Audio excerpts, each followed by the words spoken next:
Clouds. Endless, rolling Pacific clouds stretching beneath the morning sun like a gray ocean above an ocean.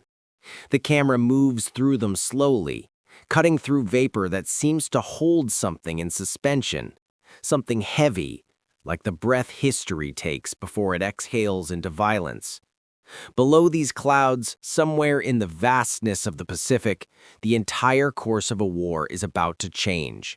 Not because of admirals, not because of battleships, but because of one man, one aircraft, and 5 seconds of decision that physics said was impossible and survival said was suicide. Inside the cockpit, his hands are shaking. Not much, just enough that he notices. Just enough that he hates himself for it. Lieutenant Richard Halsey Best grips the control stick tighter, as if pressure alone could stop the tremor, as if willpower could override biology. His breathing comes sharp and shallow inside the rubber oxygen mask. Each inhale tight and controlled. Each exhale a small defeat against the fear crawling up his spine. The altimeter spins downward. Faster. Faster than any training manual ever allowed. Faster than any instructor ever demonstrated. The needle sweeps through numbers that represent not altitude, but the shrinking margin between life and death, between mission success and catastrophic failure. The wind screams against the aircraft's frame. Metal shudders. Rivets strain. Every pilot who had ever flown a dive-bombing run knew one absolute truth, one law carved into the bones of every man who strapped into a cockpit. There are angles you don't survive. There are dives that end only one way. And yet, Dick Best keeps diving. The stick pushes forward. The nose drops steeper. The Pacific Ocean rushes up to meet him with the inevitability of gravity, with the finality of physics, with the cold certainty of mathematics that does not care about courage or desperation or the weight of history pressing down on a single moment. And yet, he kept diving. To understand how a man arrives at a moment like this, you have to go back. Not far, just weeks. Just long enough to see how fragile everything was, how close America came to losing the Pacific entirely, and how Richard Best became the most unlikely person to stand between victory and annihilation. He wasn't special. That's the first thing you need to know. He wasn't the best pilot in his squadron. He wasn't the bravest. He certainly wasn't the most confident. He was just a man, 29 years old, who had learned to fly because he loved the silence of altitude and hated the predictability of life on the ground. Growing up in New Jersey, Dick Best had always felt like he was waiting for something. Not fame, not glory, just something more than the slow march of ordinary existence, the numbing rhythm of a life already mapped out by other people's expectations. When he joined the Navy, it wasn't because of patriotism. Not really. It was because the recruiting posters showed a pilot alone in a cockpit, high above the world, and for the first time in his life, Dick felt like he could breathe. But flying in peacetime is different from flying in war. Training runs over California deserts don't prepare you for the reality of combat, for the knowledge that every decision you make might be your last, for the crushing weight of knowing that hesitation kills, but so does recklessness. By early June 1942, Dick Best was stationed aboard the USS Enterprise, one of the few American carriers still operational after the devastation of Pearl Harbor. The mood on the ship was tense, brittle like glass under pressure. Everyone knew something was coming. Intelligence reports had been filtering in for days, intercepted Japanese communications hinting at a massive operation, a decisive strike that would cripple what remained of the American Pacific Fleet. The target was Midway Atoll, a tiny speck of coral and sand in the middle of nowhere, strategically worthless except for one thing. It was close enough to Hawaii that losing it would mean losing everything. Dick's squadron, bombing Squadron 3, was undertrained and under-equipped. They flew the Douglas SBD Dauntless, a dive bomber that was already considered outdated, a machine built for precision but lacking the speed, armor, or firepower to survive modern combat. The pilots knew this. They talked about it in whispers during evening briefings, dark jokes shared over cigarettes on the flight deck, gallows humor that tried to disguise the fear underneath. How many missions do you think we get before the odds catch up? Maybe 2? Maybe 1? Maybe this is it, the last sunrise any of us see. Dick didn't join these conversations. He sat alone, staring at a letter he'd started 3 times and never finished. A letter to his wife that began, "I don't know how to say this," and ended with crumpled paper thrown into the ocean. The night before the mission, he couldn't sleep. He lay in his bunk, listening to the sounds of the ship, the creaking hull, the distant hum of engines, the breathing of the men around him who were also pretending to sleep. He thought about fear, about how it never really goes away, how you just learn to carry it differently, like a weight that shifts from your chest to your stomach to your hands until your whole body is heavy with it. He thought about his father, who had told him once that courage isn't the absence of fear, it's just deciding that something else matters more. But what mattered more than survival? What mattered more than going home? At 0600 hours, the call came. All pilots to the flight deck.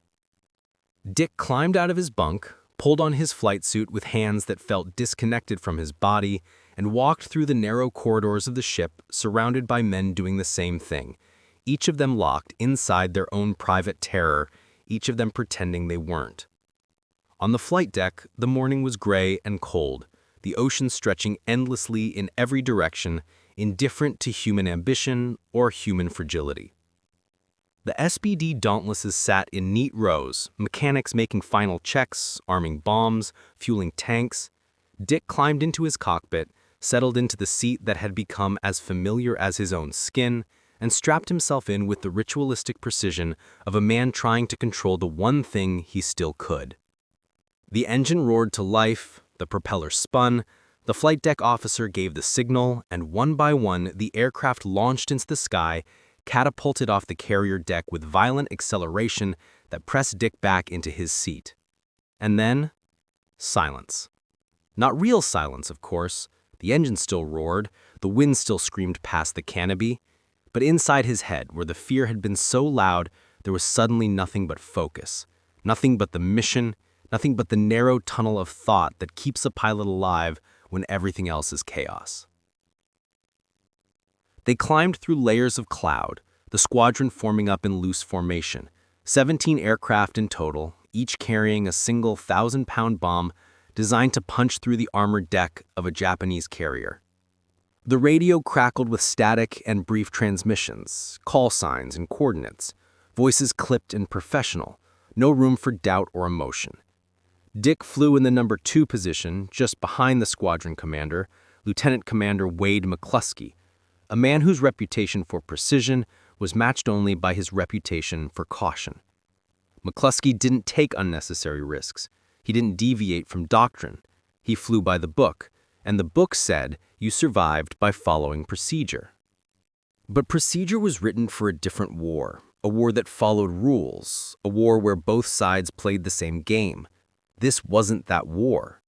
This was the Pacific, where distance meant isolation, where fuel ran out before hope did, where every mission was a calculated gamble with odds that rarely favored the Americans. As they flew deeper into enemy territory, the radio chatter grew quieter, each pilot alone with his thoughts, each man running through the same mental checklist: bomb release altitude, dive angle, recovery procedure, escape route, and underneath all of it, the unspoken question, will I make it back? 2 hours into the flight, they found nothing. The ocean stretched empty below them, no sign of the Japanese fleet, no visual confirmation of the intelligence reports that had sent them here. Fuel gauges dropped, tension rose. McCluskey made the decision to extend the search pattern, pushing the squadron beyond the point of safe return, gambling that the Japanese carriers were out there somewhere, hidden beneath the cloud cover or displaced by currents and wind. It was a gamble that would either save the battle or doom the squadron. There was no middle ground. And then a spotter saw it, a single Japanese destroyer cutting a white wake through the blue water, moving fast, moving with purpose. McCluskey followed the wake backward, intuition guiding tactics, and suddenly the clouds parted, and there it was, the entire Japanese carrier fleet. 4 massive ships arrayed in formation, their decks crowded with aircraft being fueled and armed for another strike against Midway. The sight was both magnificent and terrifying. A concentration of naval power so overwhelming that attacking it less seemed like tactics and more like suicide. Dick's heart rate spiked. His vision tunneled. The radio exploded with transmissions as the squadron began its attack run, splitting into sections, each section assigned a target. Dick's section drew the Akagi, the flagship of the Japanese fleet, the carrier that had launched the attack on Pearl Harbor, the ship that symbolized everything America had lost and everything they needed to destroy. The approach was chaos. Japanese fighters scrambled into the sky, Zeros climbing fast, their machine guns already chattering. Anti-aircraft fire erupted from every ship in the fleet, black bursts of flak filling the sky like deadly flowers blooming in fast forward. McCluskey's section dove first, their aircraft peeling off one by one, disappearing into the maelstrom of fire and smoke. Dick watched them go, watched the tracers arc upward, watched the explosions blossom where metal met metal. And then it was his turn. His section banked hard, noses dropping, and the world tilted into the vertical geometry of a dive-bombing run. This was the moment. This was what every hour of training had prepared him for. But training didn't prepare you for the fear. Training didn't prepare you for the knowledge that in less than 30 seconds, you would either be dead or you would have changed the course of history. The dive angle was supposed to be 70 degrees, steep enough for accuracy, shallow enough for recovery. 70 degrees was the maximum safe angle, the threshold beyond which G-forces during pullout would rip the wings off or crush the pilot into unconsciousness before he could pull the stick back. But as Dick lined up his dive, he saw the problem immediately. The Akagi was maneuvering hard, turning into the wind, preparing to launch more aircraft. At 70 degrees, his bomb would miss. At 70 degrees, this mission would fail. The math was simple and brutal. To hit the target, he needed an 85-degree dive. 85 degrees was suicide. 85 degrees meant no recovery. 85 degrees meant the ocean or nothing. And yet, Dick pushed the stick forward. The nose dropped past 70 degrees, past 75. The altimeter spun wildly, numbers blurring into irrelevance. The Pacific Ocean filled his windscreen, a vast blue mirror rushing up to meet him with terminal velocity. The SBD shuddered. The wings groaned. Wind forces tore at the control surfaces, trying to rip the aircraft apart mid-flight. Dick's vision began to narrow, the edges going gray as blood drained from his brain, his body instinctively diverting oxygen to his core in a desperate attempt to keep his heart beating. His hands were locked on the stick, every muscle in his body rigid, fighting against G-forces that felt like a giant hand pressing him down into his seat, crushing his chest, squeezing the air from his lungs. On the bridge of the Akagi, Japanese officers watched the dive with growing disbelief. Dive bombers didn't attack like this. The angle was impossible. The trajectory was wrong. Their anti-aircraft guns couldn't track something falling that fast, couldn't adjust elevation quickly enough to follow an aircraft that was dropping almost straight down. Rangefinders spun uselessly. Gun crews shotted corrections that came too late. Tracers arcing past empty sky where the American bomber had been seconds ago, but was no longer. Inside the cockpit, Dick Best was dying. Not metaphorically, literally. His vision had collapsed to a tunnel the size of a quarter, a tiny circle of light surrounded by encroaching darkness. His lungs burned. His heart hammered against his ribs like it was trying to escape. His hands no longer felt connected to his arms. He was beyond fear now, beyond thought, beyond everything except the single mechanical sequence drilled into him by 10,000 hours of training. Hold the dive, wait for the altitude, release the bomb, pull the stick, pull the stick, pull the stick. The release altitude came and went. 2,000 feet, 1,500, 1,000. Every instinct screamed at him to release early, to give himself more time to recover, more margin for error. But early meant missing. Early meant failure. Early meant the Akagi would survive, would launch its aircraft, would continue killing Americans for another day, another week, another year. Dick's thumb hovered over the bomb release, his entire existence compressed into the space between intention and action, between now and never. At 800 feet, he released the 1,000-pound bomb, detached with a mechanical thunk that he felt more than heard. The aircraft lurched upward, suddenly lighter, suddenly free of the weight that had been pulling it toward the ocean. Dick hauled back on the stick with everything he had left, every ounce of strength, every particle of will. The SBD began to pull out of the dive, the nose rising incrementally, fighting against momentum and gravity and the fundamental laws of physics that said this recovery was impossible. The ocean surface filled his windscreen. Waves. Individual waves. He could see the texture of the water, the foam, the shadows. 50 feet. 40 feet. The aircraft leveled out so low that spray from the ocean kissed the underside of the fuselage. And then he was climbing. Slowly. Painfully. But climbing. Behind him, the Akagi erupted into a column of flame and smoke, the bomb punching through the flight deck and detonating in the hangar bay where dozens of fueled and armed aircraft were waiting to launch. Secondary explosions rippled through the ship, fire spreading with horrifying speed, consuming everything, everyone, turning the flagship of the Japanese fleet into a floating crematorium. Dick didn't see it. He was too busy trying to breathe, trying to clear the gray fog from his vision, trying to process the fact that he was still alive. His hands were shaking worse than before, his whole body trembling with adrenaline and shock and the delayed realization of how close he had come to dying. The radio was chaos, voices screaming call signs, damage reports, enemy fighters, bandits at 6 o'clock, break right, break left, the language of aerial combat reduced to desperate fragments. A zero appeared in his peripheral vision, guns flashing. Tracers cut through the air, stitching a line across his wing. Dick banked hard, the G-forces slamming him sideways, his vision graying out again. He couldn't dogfight. The SBD wasn't built for it. Too slow, too heavy, a bombing platform, not a fighter. His only chance was to run, to dive low over the water where the Zeros couldn't follow without risking a stall, to push his battered aircraft to its limits and pray that the damage wasn't catastrophic. Something exploded behind him. Not his aircraft, someone else's. Another SBD spinning into the ocean, trailing smoke, gone in an instant. The radio crackled with a final transmission, a voice calm and resigned. "Tell my wife I love her." And then silence. Static. Nothing. Dick wanted to respond, wanted to say something, but his throat was closed, his voice trapped behind the oxygen mask and the fear and the overwhelming weight of survival guilt that came with watching other men die while you kept flying. The flight back to the Enterprise was the longest hour of Dick Best's life. Fuel gauges hovering near empty, engine temperature climbing, smoke leaking into the cockpit from somewhere in the fuselage, acrid and chemical.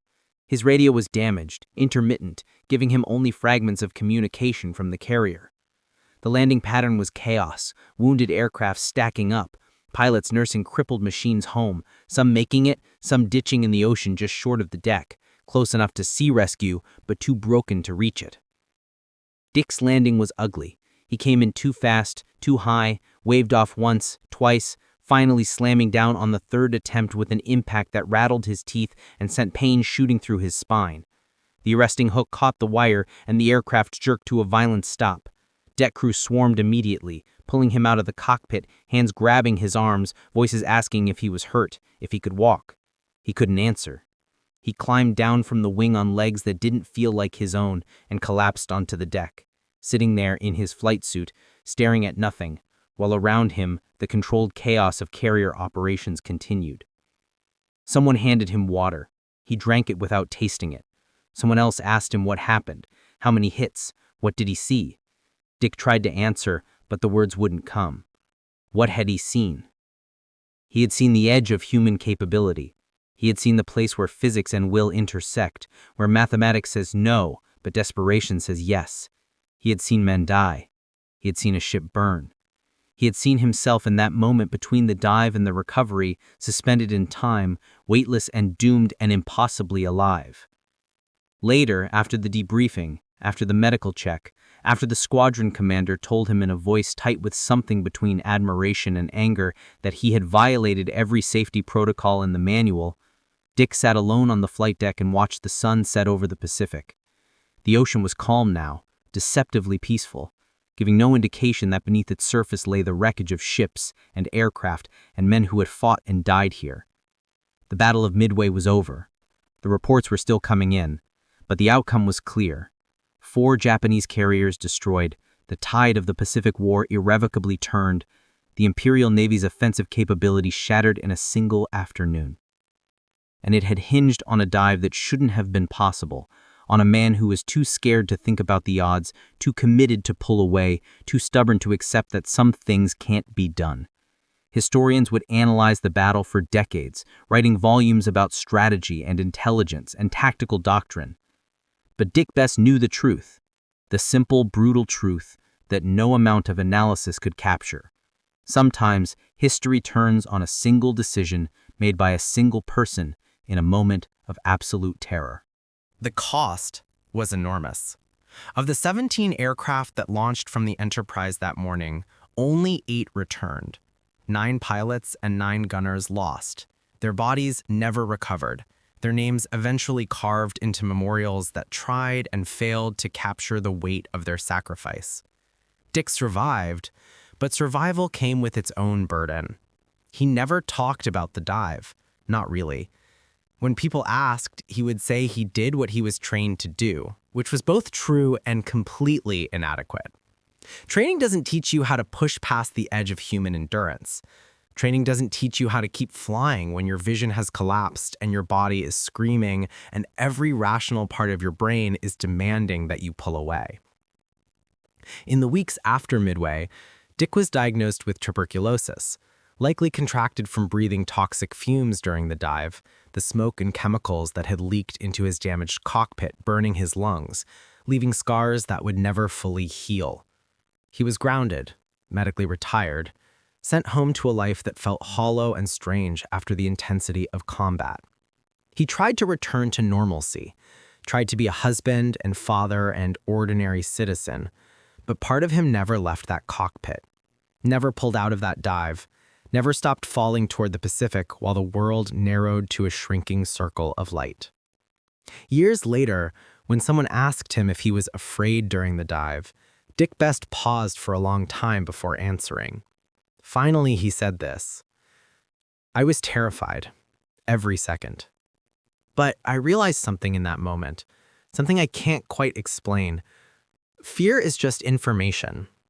It tells you that what you're about to do is dangerous, maybe impossible, but it doesn't tell you not to do it. That's a different decision. That's the decision you make when you understand that some things are bigger than fear, bigger than survival, bigger than your own life." The Japanese officers who witnessed the dive from the Akagi wrote about it later, those who survived. They described it as unnatural, as a maneuver that defied their understanding of aerial combat, as proof that the Americans had developed some new technology or tactic that made their dive bombers more capable than intelligence had suggested. But it wasn't technology, it wasn't tactics. It was just one man deciding that the mission mattered more than the manual, that hitting the target mattered more than surviving the dive, that sometimes the only way forward is down.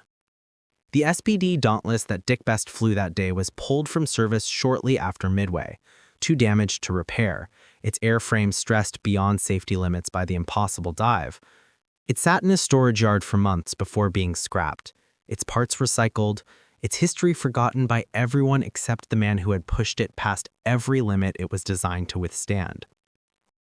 But the dive itself lived on, studied by military aviation schools, analyzed in tactical journals, referenced in pilot training as both an example of exceptional courage and a cautionary tale about the dangers of deviating from doctrine. What those studies missed, what the tactical journals couldn't capture, was the emotional reality of that moment. The studies talked about dive angles and G-forces and bomb release altitudes, quantifying the impossible, reducing it to numbers and graphs. But numbers don't convey the existential weight of falling toward the ocean at terminal velocity while your vision collapses and your body shuts down. And the only thing keeping you conscious is pure, stubborn refusal to let go of the stick. Numbers don't convey the moment when you realize you're probably going to die and you decide to do it anyway, because someone has to, and it might as well be you. The ripples of that single dive extended far beyond the immediate battle. The destruction of the Akagi and the other Japanese carriers at Midway forced Japan onto the strategic defensive for the rest of the war, ending their offensive operations, giving America the time and space to mobilize its industrial capacity to build the ships, aircraft, and weapons that would eventually overwhelm Japanese forces through sheer material superiority.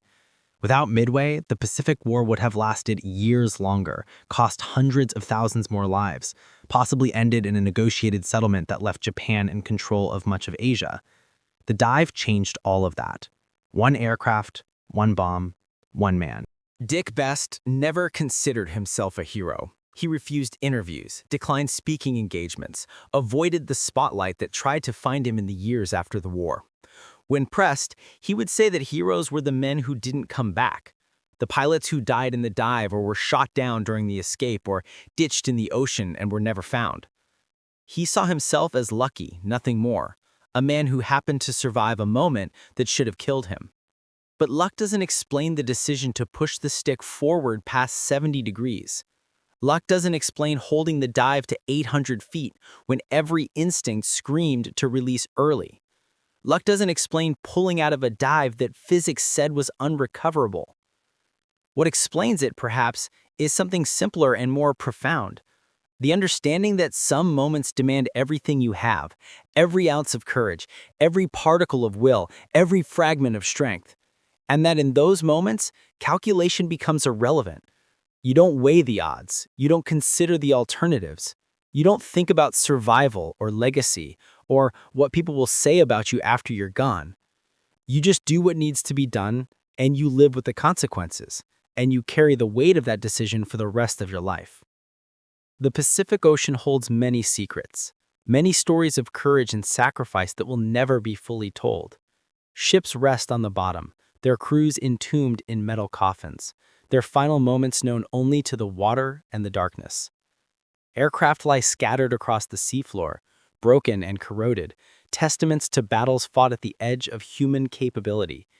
And somewhere in that vast expanse of blue, there's a moment frozen in time, invisible and eternal, a single aircraft diving impossibly steep, a single pilot pushing past the limits of endurance, a single bomb falling toward a target that represents everything hanging in the balance.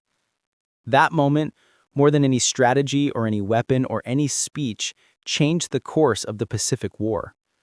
It proved that war is not just about resources or technology or numerical superiority. It's about individuals, about the decisions they make when everything is on the line, about the willingness to risk everything for a cause larger than themselves.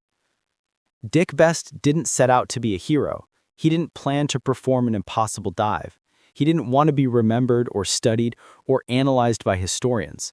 He just wanted to complete the mission, to hit the target, to do his part in a war that seemed overwhelming and unwinnable. And in doing so, he demonstrated something fundamental about human nature, that we are capable of more than we think, that limits exist primarily in our minds, that the impossible is simply the name we give to things we haven't yet accomplished. The dive wasn't impossible. It happened. Dick Best did it, and he survived. And the Akagi burned, and the war turned, and history flowed in a different direction because one man refused to accept that some things can't be done. In his later years, when his health had deteriorated and the tuberculosis had taken most of his lung capacity, Dick Best would sometimes sit on his porch and watch aircraft pass overhead. Civilian jets carrying passengers who had no idea that they owed their peaceful world in part to a dive that took place decades earlier in the middle of the Pacific. He didn't dwell on it. He didn't seek recognition. He simply watched the aircraft and remembered, not the glory or the heroism or the historical significance, but the fear. The bone-deep existential fear of a young man falling toward the ocean, convinced he was about to die, doing it anyway because that's what the moment demanded. That's the real story of the impossible dive. Not a tale of superhuman courage or divine intervention or technological superiority, but a story of human fragility, of mortal fear overcome by stubborn determination, of a man who looked at certain death and decided that hitting the target mattered more than survival. It's a story that should be told not because it glorifies war or celebrates violence, but because it reveals something essential about who we are as a species, about our capacity to rise beyond ourselves when everything depends on it. The Battle of Midway is remembered as a turning point, a pivot on which the Pacific War swung from Japanese offensive to American counterattack. Historians credit intelligence work, tactical decisions, strategic positioning, all of which mattered, all of which played crucial roles. But underneath all of that, underneath the grand narratives of strategy and doctrine, there was a man in a cockpit, pushing his aircraft into a dive that shouldn't have been survivable, holding that dive longer than physics allowed, pulling out with inches to spare, and in doing so, tilting the axis of history. Dick Best died in 2001, at the age of 91. His passing noted in brief obituaries that mentioned his role at Midway, but couldn't quite capture the magnitude of what he had done. The obituaries used phrases like distinguished service and heroic action, words that felt both accurate and inadequate, like trying to describe a hurricane using only adjectives. Those who knew him, those who flew with him, understood what the obituaries couldn't say. That Dick Best was a man who carried the weight of an impossible moment for his entire life, who never fully escaped the cockpit of that diving SBD, who lived every day afterward with the knowledge of what he had done and what it had cost. The legacy of the impossible dive extends beyond military history, beyond tactical analysis, beyond the specific details of dive angles and bomb release altitudes. It's a legacy about human potential, about the reserves of strength we don't know we have until we're forced to find them, about the decisions we make when there's no time for calculation, no room for doubt, no option except to commit fully and accept whatever comes next. Dick Best didn't have time to be brave in a conscious, deliberate way. He didn't pause to consider his legacy or think about how history would remember him.